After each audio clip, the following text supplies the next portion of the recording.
ఈ రోజున నేను మీతో ఒక సందేశం పంచుకోబోతున్నాను. ఆ సందేశం పరలోకం. అప్పుడప్పుడు పరదైసు అంటాము. పరదైసు, పరలోకం ఈ రెండిటికి ఏమిటి తేడా అని కొంతమంది అడుగుతుంటారు. ఇదంతా అనవసరం. పరదైస్ అన్నా పరలోకం అన్నా అది దేవుని యొక్క నివాసం, దేవుని లోకం. దేవుడు అక్కడ ఉంటాడు. దేవుని సింహాసనం అక్కడ ఉంది. దేవుని కుమారుడైన యేసుక్రీస్తు అక్కడ ఉన్నాడు. పరలోకం అది. యేసు ప్రభు అక్కడ ఉండబట్టే అది పరలోకమైంది. ఒకవేళ యేసు లేకపోతే పరలోకమే లేదు. అందుచేత నేను మీకు పరలోకాన్ని గురించి కొన్ని సంగతులు చెప్తున్నప్పుడు ఒకటి జ్ఞాపకం ఉంచుకోండి. మనం ఈ లోకంలో ప్రవాసంలో ఉన్నాం. మన అసలు లోకం, మన దేశం, మన పట్టణం పరలోకం. అక్కడ ఉండాల్సిన వాళ్ళం ఇక్కడ ఉన్నాం. ఎందుకని ఉన్నాము? యేసు ప్రభు మనల్ని ఉండమన్నాడు కాబట్టి ఉన్నాము. ఒక పని మీద మనల్ని ఇక్కడ ఉంచాడు. అందుచేత మనం ఇక్కడ ఉన్నాం. లేకపోతే ఇక్కడ ఎందుకు ఉంటాం? మనం అంటాం నేను రక్షణ పొందాను అని. రక్షణ పొందడం అంటే రక్షకుడిని పొందడం. రక్షకుడు అంటే యేసుక్రీస్తు. యేసుక్రీస్తు అంటే దేవుని కుమారుడు. ఆయనకు పరలోకమంతటి మీద అధికారం ఉంది, యాజమాన్యం ఉంది. అందుచేత మనము యేసు ప్రభువుకు సంబంధపడుతున్నాము. యేసు దేవుని కుమారుడైతే క్రీస్తునందు మనము దేవుని కుమార్తెలమవుతున్నాము. ఇంతకు పరలోకం అంటారు. అది ఎక్కడుంది అని. పైనుంది అంటాను. మరి అయితే ఈ భూగోళంలో మరి అమెరికాలో ఉన్న వాళ్ళకి అది కిందిది అవుతుంది కదా.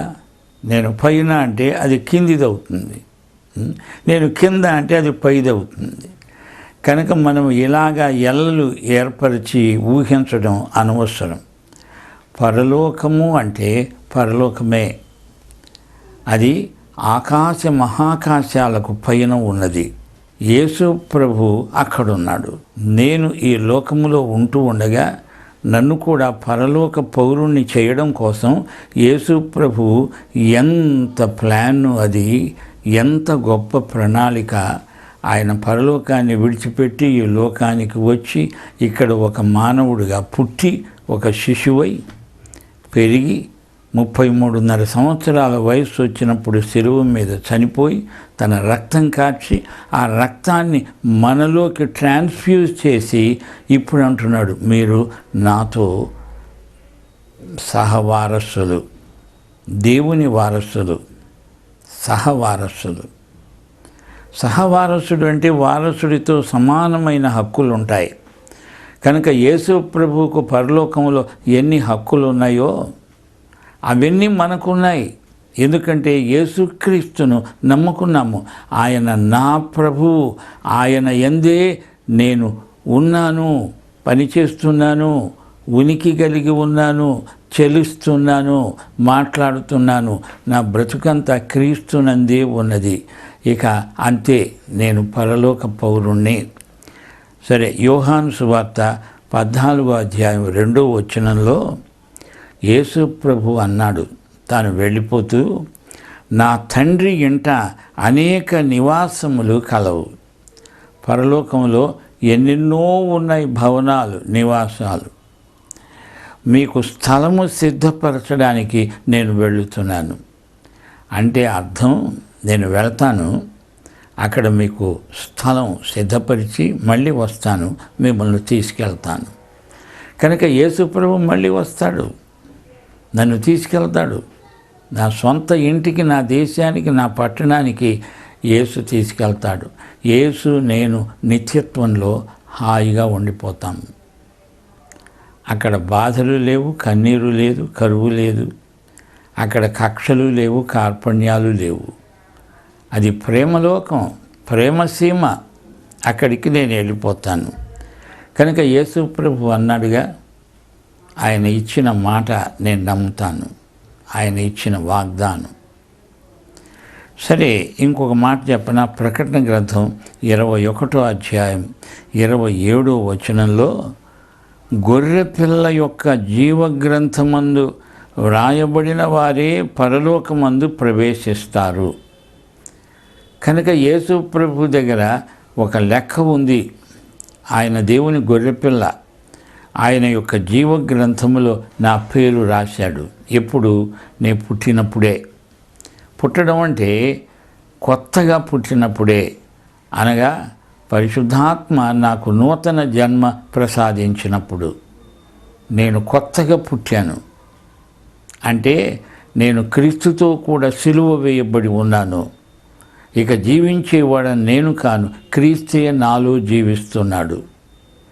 ఇప్పుడు శరీరమందు నేను జీవించే జీవితము నన్ను ప్రేమించి నా కొరకై తనను తాను అప్పగించుకొనిన దేవుని యొక్క విశ్వాసం, దేవుని కుమారుని యందలి విశ్వాసం వలన నేను జీవిస్తున్నాను. ఆయన యొక్క విశ్వసనీయత నా యొక్క విశ్వాసం. కనుక గొర్రెపిల్ల యొక్క జీవగ్రంథంలో రాయబడిన వారే పరలోకములో ప్రవేశిస్తారు. అంటే నా పేరు అక్కడ ఉంది. నేను అక్కడ పౌరుణ్ణి కదా. నా పేరు ఆయన గ్రంథస్థం చేశాడు, గ్రంథంలో రాశాడు. అందుచేత పరలోకానికి నేను ఒకానొక రోజున వెళ్తాను. ఇక్కడ ఆయన నాకు అప్పగించిన పని నమ్మకంగా చేసి ముగించాక ప్రభువు రమ్మంటాడు, నేను వెళ్తాను. ప్రకటన గ్రంథంలో యోహానుతో యేసు ప్రభు అన్నాడు, వచ్చేయి, పైకి వచ్చేయి, ఎక్కి వచ్చేయి. కనుక మనం కూడా పైకి పైకి వెళ్ళిపోయే ప్రజలం. మనది మరో ప్రపంచం, మరో ప్రపంచం, మరో ప్రపంచం, మరో ప్రపంచం పిలుస్తోంది మనల్ని. మనం అక్కడోళ్ళం. త్వరగా మీ పని ముగించుకొని వచ్చేసేయండి, యేసు ప్రభువు వస్తాడు, మిమ్మల్ని తీసుకొస్తాడు అని పరలోకం మనకు సైగలు చేస్తోంది. కనుక గొర్రెపిల్ల యొక్క జీవగ్రంథములో మన పేరు రాయబడింది. అక్కడ నిషిద్ధమైనది ఏదైనా ఉండదు. అసహ్యమైన దాన్ని, అబద్ధమైన దానిని జరిగించేవాడు ఎవడైనా అందులో ప్రవేశించడు. పరలోకములో ఎలాంటి వాళ్ళు ఉంటారో జనరల్గా మనం చెప్పుకుంటే, ఈ లోకములో ఉన్నవి అక్కడ ఉండవు. ఇక్కడ నిషిద్ధమైనవి ఉన్నాయి, అసహ్యకరమైనవి ఉన్నాయి, అబద్ధాలు ఉన్నాయి. అబద్ధాలను మాట్లాడే వాళ్ళు ఉన్నారు, అబద్ధాలే జీవితంగా బతికే వాళ్ళు ఉన్నారు. ఈ లోకం నుంచి పరలోకానికి మనం వెళ్ళామంటే ఎంత వ్యత్యాసం. ఇక్కడ ఉన్నవి దేవునికి అసహ్యకరమైనవి, నిషిద్ధమైనవి అక్కడ ఉండవు. అంతా దేవునికి అనుకూలమే. పరలోకములో దేవుని చిత్తము అక్షరాల నెరవేరుతుంది. కనుక దేవుని చిత్తము పరలోకములో నెరవేరినట్లు ఇప్పుడు మన జీవితములలో గనక నెరవేరితే మనము గ్యారంటీగా రేపు పరలోకానికి వెళ్తాము. ఆయన కుమారుడైన యేసుక్రీస్తుతో కూడా ఆయన సింహాసనాన్ని పంచుకుంటాము, ఆయన ప్రక్కనే కూర్చుంటాము. కనుక మనము పరలోక పౌరులం, పరలోక నివాసులం. మత్తయి సువార్త 6వ అధ్యాయం 20వ వచనంలో ప్రభు సూటిగా చెప్పిన మాట, పరలోకమందు మీకోసమై ధనము కూర్చుకొండరా, అక్కడ చిమ్మెట అయినా తుప్పైనా దాన్ని తినివేయదు, దొంగలు కన్నము వేసి దొంగిలరు. అక్కడ మీకు శాశ్వతమైన సత్యధనం ఉంటుంది. అదంతా నేను మీకు హ్యాండ్ ఓవర్ చేస్తాను, వస్తారా? యేసు ప్రభు యొర్దాను నదీ తీరాన్ని నిల్చున్నాడు, బాప్తిసం తీసుకొని వచ్చాడు. అప్పుడు దేవుడు పరలోకాన్ని తెరిచాడు, ఆకాశాలు తెరవబడ్డాయి. అప్పుడు దేవుడు పరలోకమంతా తన కుమారుడికి అప్పగిస్తున్నాడు. నీవు నా ప్రియ కుమారుడవు, నీ యందు నేను ఆనందిస్తున్నాను, ఇదిగో నీకు హ్యాండ్ ఓవర్ చేస్తున్నాను.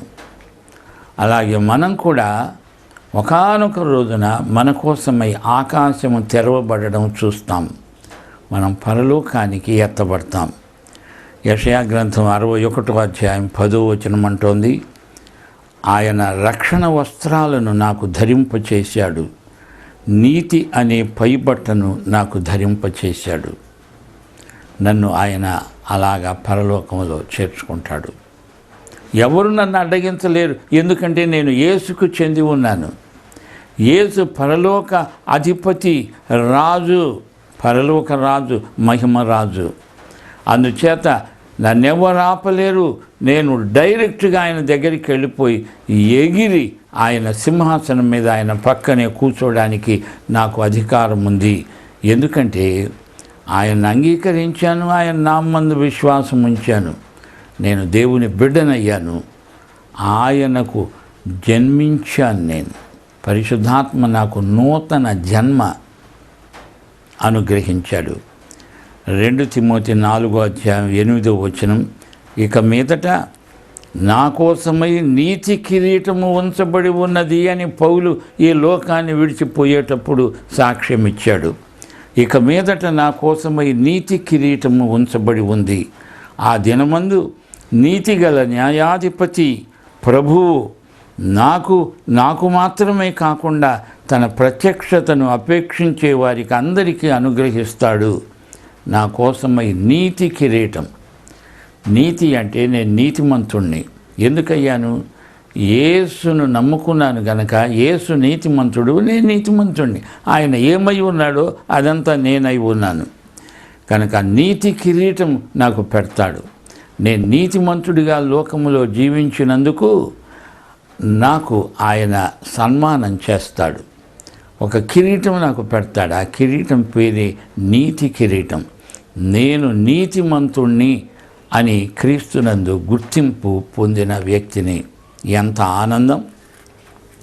నా ప్రియ సోదరి సోదరులారా, యోహాను సువార్త 14:2 ప్రభువు చెప్పిన మాటను మళ్ళీ జ్ఞాపకం చేయమంటారా?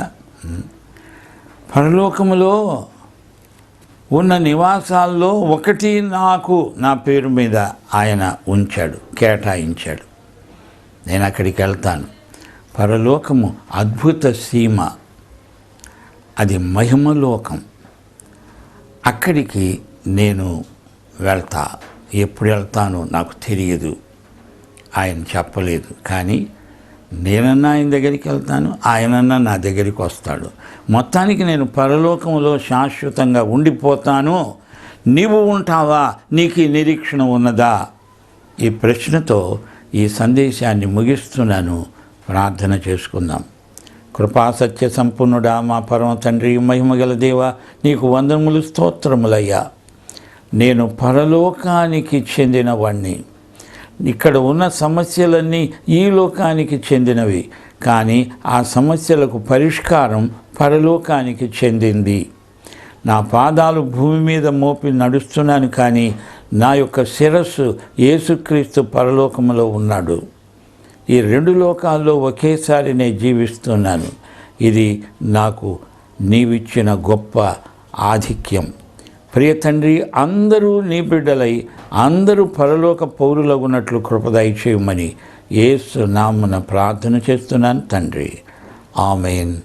మన ప్రభు అయిన యేసుక్రీస్తు వారి దివ్య కృప, తండ్రి అయిన దేవుని పరమ ప్రేమ, పరిశుద్ధాత్మ యొక్క అన్యోన్య సహవాసము, సమాధానము, సంతోషము, సహాయము మనకందరికీ సదాకాలం తోడై ఉండునుగాక.